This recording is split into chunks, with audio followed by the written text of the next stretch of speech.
नमस्कार, मैं अभिषेक कुमार और आप देख रहे हैं the news launcher. The news launcher पर आज बेहद ही हृदय विदारक परिस्थितियों के ऊपर हम चर्चा करने जा रहे हैं। आजादी को 77 साल हो गए, संविधान को स्वीकृति मिले भी 74 साल हो गए, लेकिन इसके बावजूद इस देश में दलित उत्पीड़न की घटनाएं रुक नहीं रही। उस राज्य में तो और नहीं रुक रही है जिस राज्य के मुख्यमंत्री भगवान की भी जाति बता देते हैं।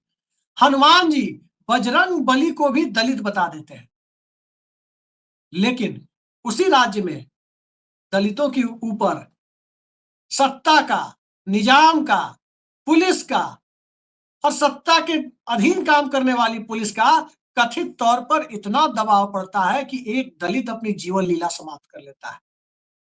रमेश चंद नाम बताया जा रहा है, जिला कासगंज है। वो कासगंज जिसे जब जिला बनाया गया तो उसका नाम रखा गया कांसीराम नगर। बाद में फिर नाम परिवर्तित कर दिया दूसरी सरकार ने। कांसीराम यानी दलित चेतना के प्रतीक। आधुनिक भारत में बाबा साहब अम्बेडकर के बाद दलित चेतना के दूसरे सबसे बड़े प्रतीक कांसीराम रहे।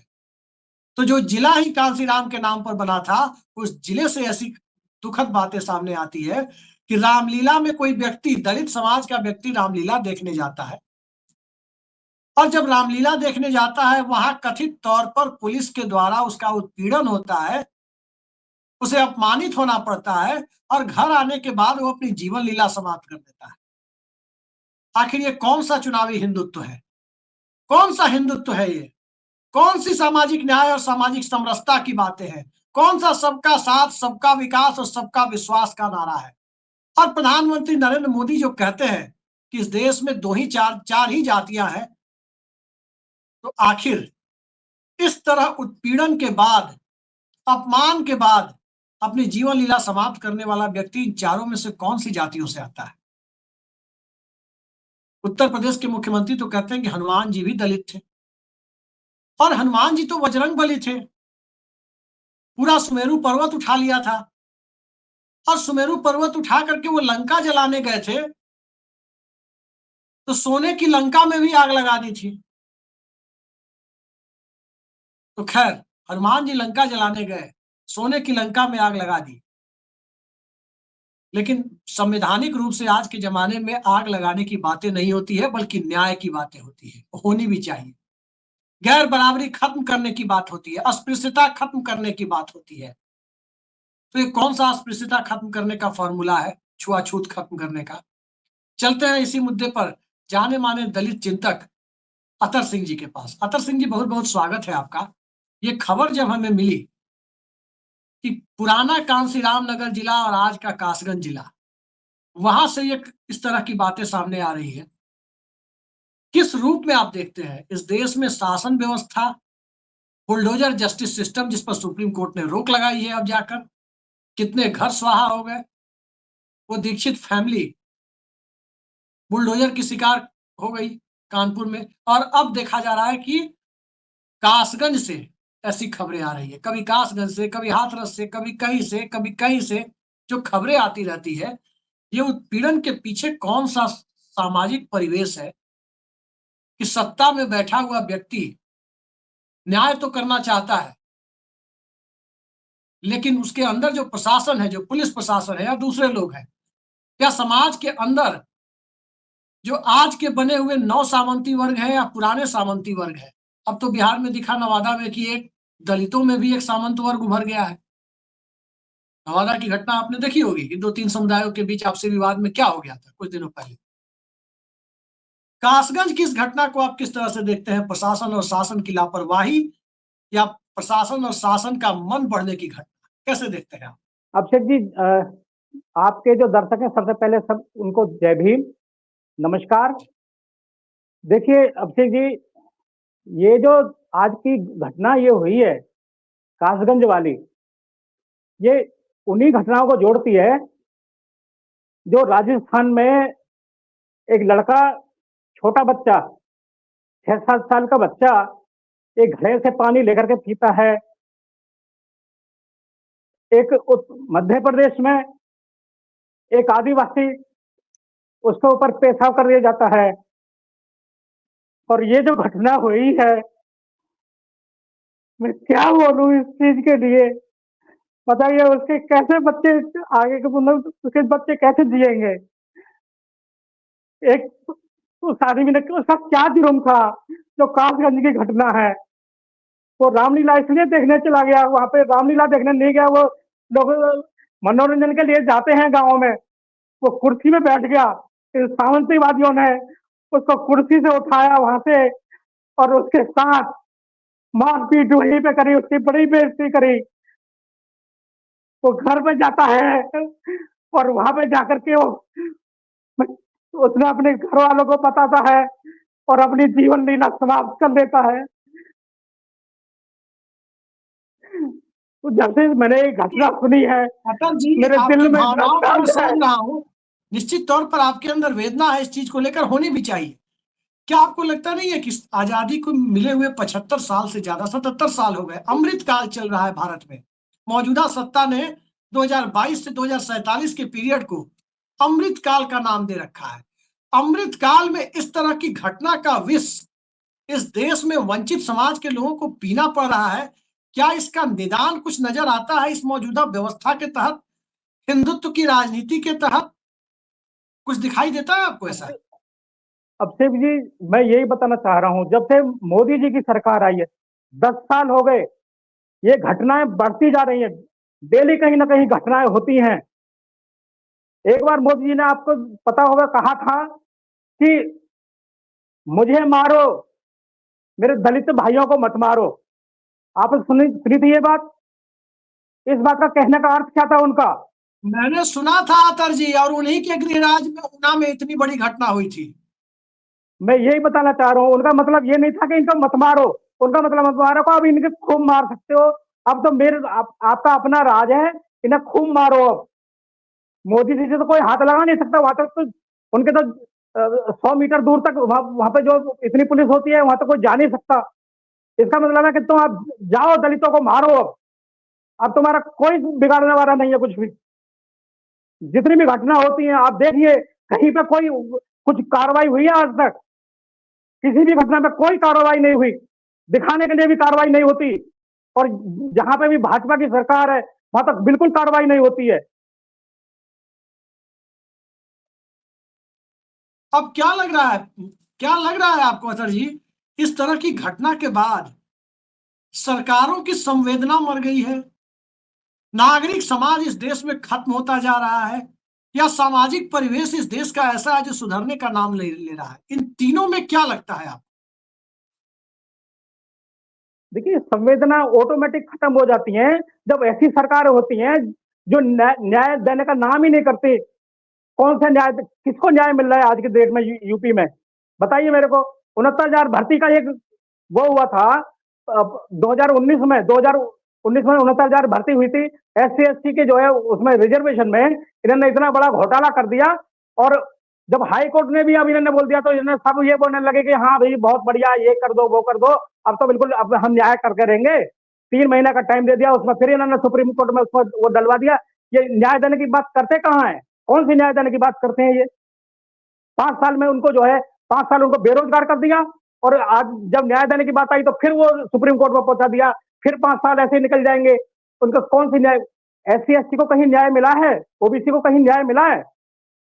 इनकी सरकार में तो नहीं मिलेगा। लेकिन इनको एक चीज जरूर अच्छी आती है कि उनको उनको भड़का करके, उनको जो है कभी किसी से डरा करके, कभी किसी से डरा करके वोट जरूर ये जो है मोदी जी ने ले लिया है SC ST और OBC का। हर जगह आप देखिए। अभी अब हरियाणा में इलेक्शन हुआ है, आप देख रहे हैं वहां पे भेड़िया आया, भेड़िया आ जाए, भेड़िया आ जाएगा, तुम्हारा तुम्हारा सब कुछ लूट लेगा, खा जाएगा तुम्हें भेड़िया। वहां पे जो है हुड्डा के नाम पे इन्होंने भेड़िया भेड़िया करके, और वो लोगों को में इतना डर बैठा दिया। लोगों ने फिर वहीं पे जो है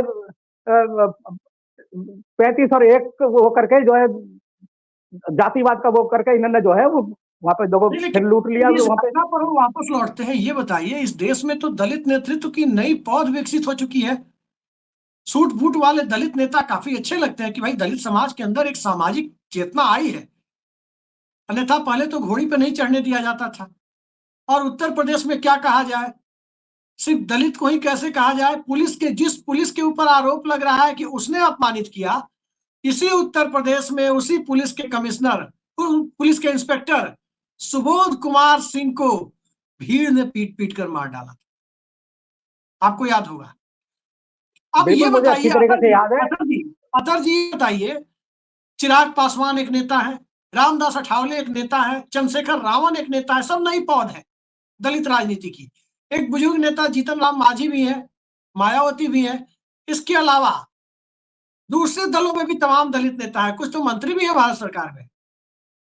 क्या लगता है कि ये केवल दलित का वोट लेते हैं और वोट लेकर उनके नाम पर मंत्री पद की सुख सुविधाएं भोगते हैं, या वाकई इनके अंदर दलितोत्थान का, दलितों को समाज की मुख्य धारा में लाना और गैर बराबरी खत्म कर देने का कोई जज्बा बचा भी हुआ है? मुझे तो बड़ा अफसोस है कि आज के जो दलित नेता हैं वो सारे के सारे किसी ना किसी रूप में वो भाजपा का साथ दे रहे हैं, और जहां पे जब घटनाएं हो जाती हैं तो चिल्ला के वहां पे भी ये पहुंच जाते हैं। आप देखिए, आज ये आपने ये प्रोग्राम ये अपने ये प्रोग्राम कर रहे हैं, और देखिए एक दो दिन के अंदर ही जो है वहां पे जाकर चिल्लाना चालू करेंगे, हम ये कर देंगे, हम वो कर देंगे, होना कुछ नहीं है। और ये सब मुझे लगता है कि आजकल ये सब मिले हुए लोग हैं, ये जो भाजपा का जो है पूरा साथ देते हैं।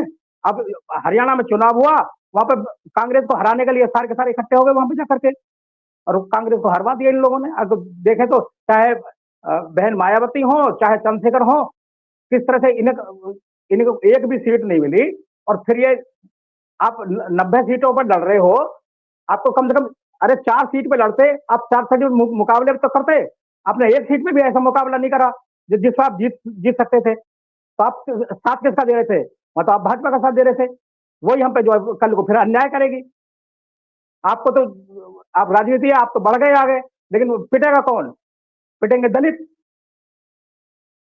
ये समाज को पिटने का काम कर पिटवाने का काम कर अतर रहे हैं। जी, संक्षेप में हम 2 सवालों पर एक एक कर आपसे जवाब चाहेंगे। एक सवाल मेरा यह है, पहला सवाल यह है कि इस देश में तमाम बातें हिंदुत्व की राजनीति की होती है, मंडल की राजनीति की होती है, जाति की राजनीति की होती है, ठीक है, सारी बातें लोग करते हैं, कुछ कमंडलवादी है, कुछ मंडलवादी है।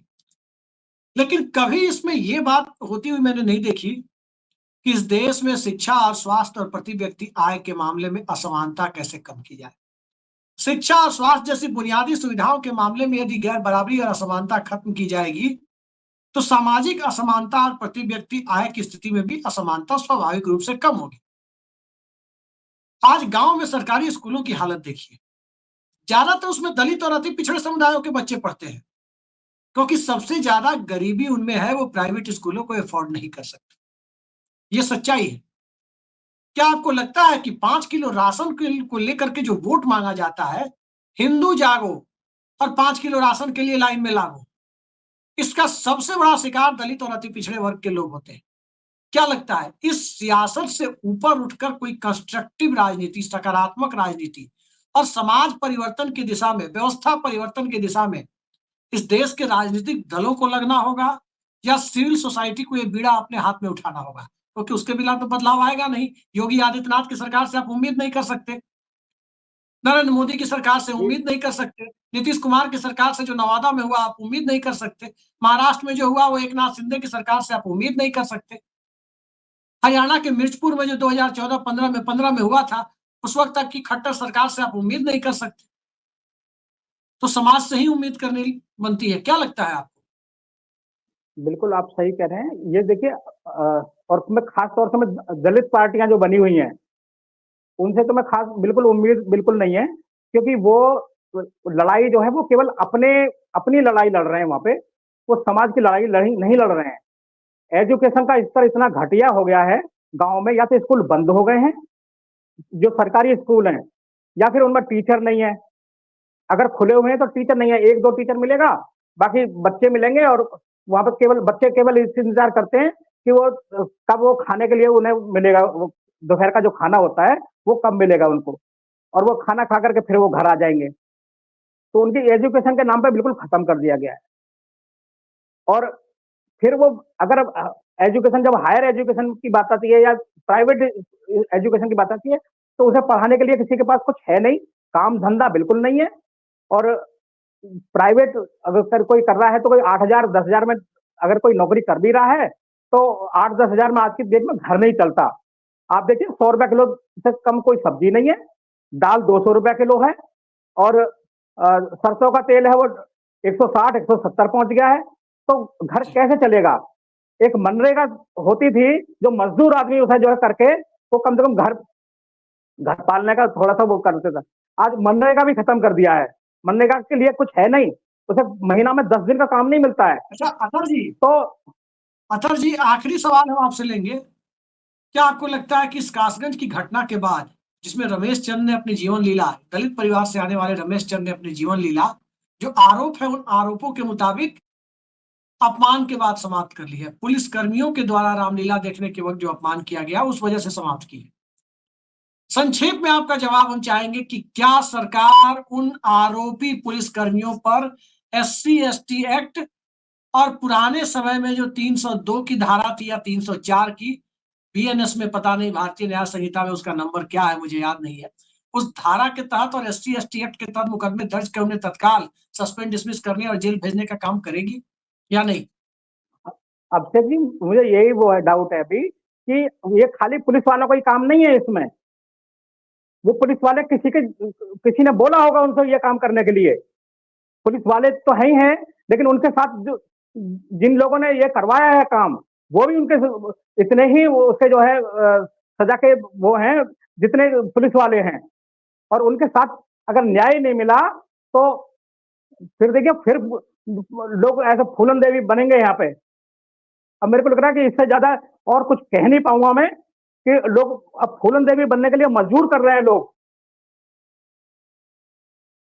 ठीक है अतर जी, आपकी भावनाओं को हम समझते हैं, लेकिन समाज को हमारा संदेश यही है, द न्यूज लॉन्चर का संदेश यही है कि रास्ता हमेशा शांतिपूर्ण और अहिंसात्मक होना चाहिए, और इन सब से आगे बढ़कर समाज परिवर्तन की दिशा में समाज के सभी वर्ग के लोगों को राजनीतिक दलों की सोच से, संकीर्ण सोच से ऊपर उठकर आगे साथ मिलकर आना चाहिए। महात्मा गांधी ने भी जब दलित उत्थान का बीड़ा उठाया था, उस दौर में सफाई कर्मचारियों का काम, जिसमें ज्यादातर दलित वर्ग के लोग करते थे, वो काम उन्होंने खुद अपने हाथ में लिया, कांग्रेस के तमाम बड़े नेताओं से करवाया, अपने परिवार के लोगों से भी करवाया। ये काम समाज के दूसरे जो गैर दलित वर्ग है, गैर आदिवासी वर्ग है, उनको अपने हाथ में, कम से कम आज सफाई कर्मी जैसी बात तो नहीं है, यहां सामाजिक रूप से मानसिकता बदलने की बात है कि सब बराबरी पर है। इसका एहसास कराने के लिए, वंचित समाज को मुख्य धारा में जोड़ने के लिए राजनीतिक दलों के दायरे से ऊपर उठना होगा, वरना राजनीतिक दल वोट बैंक की तरह झुंझुना बजाते रहेंगे, घंटा बजाते रहेंगे और आप बजते रहेंगे। यही होता रहेगा। कोई हिंदुत्व के नाम पर बजेगा, कोई जाति के नाम पर बजेगा, कोई किसी और नाम पर बजेगा, कोई होगी नहीं, तमाम तरह की बातें इसमें। तो देखते जाइए आगे क्या होता है। अतर सिंह ने जिस प्रकार से मार्मिक अंदाज में अपनी बात कही, इनकी वेदनाओं को भी मैं समझता हूं, हमारे दर्शक समझते हैं, जिसके ऊपर, जिस समाज के ऊपर बीतती है वही जानता है, लेकिन रास्ते भी यहीं से निकलते हैं। फिलहाल त्रासद स्थिति यही है कि जो हो रहा है उसका रास्ता निकलता हुआ नहीं दिख रहा है, क्योंकि सत्ता में बैठे हुए लोग और सिविल सोसाइटी का एक बड़ा तबका रास्ता निकालने की दिशा में इच्छुक नहीं दिखते। अतर सिंह जी, आप आए, इतने बेहद संवेदनशील मुद्दे पर आपने कम समय में अपनी राय से लोगों को अवगत कराया। बहुत बहुत धन्यवाद आपका। नमस्कार।